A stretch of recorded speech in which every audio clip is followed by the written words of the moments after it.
প্রিয় শিক্ষার্থীরা, আজকে আমরা দেখব অনুশীলনী 2.1-এর 3-এর ঘ। দেখো 3-এর ঘ কি বলছে, এ ইন্টারসেকশন সি। তো আমরা বলেছিলাম যে সেটের যখন ম্যাথ করবো তখন কি কি দেওয়া সেটা লিখে নিব। তো অনুরূপভাবে আমরা লিখবো কি কি দেওয়া আছে। দেওয়া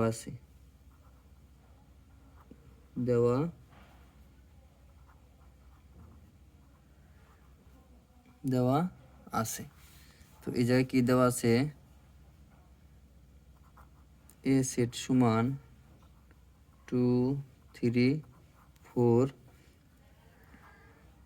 বি সেট সমান দেওয়া আছে 1 2, এ সি সেট সমান দেওয়া আছে 2 এ বি। এবং প্রশ্নের ভিতরে বলছে যে এ ইন্টারসেকশন সি নির্ণয় করো।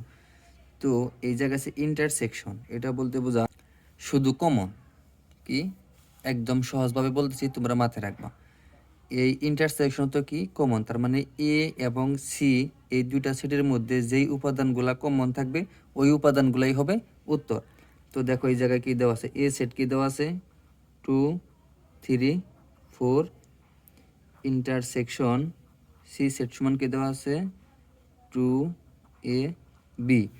দেখো এই দুইটা সেটের ভিতরে কোন সেটগুলা কমন আছে। দেখো এই দুইটা সেটের ভিতরে যেই উপাদানগুলো কমন আছে শুধু সেই উপাদানগুলাই উত্তর হবে। তো এই জায়গায় কি কি কমন আছে, এই জায়গায় 2 আছে, এই জায়গায় 2 আছে, তো 2 লিখলাম। এই জায়গায় 3 আছে, এই জায়গায় 3 নাই। এই জায়গায় 4 আছে, এই জায়গায় 4 নাই। এই জায়গায় এ বি আছে, এই জায়গায় এ বি কোনোটাই নেই, তার মানে 2 অ্যান্সার।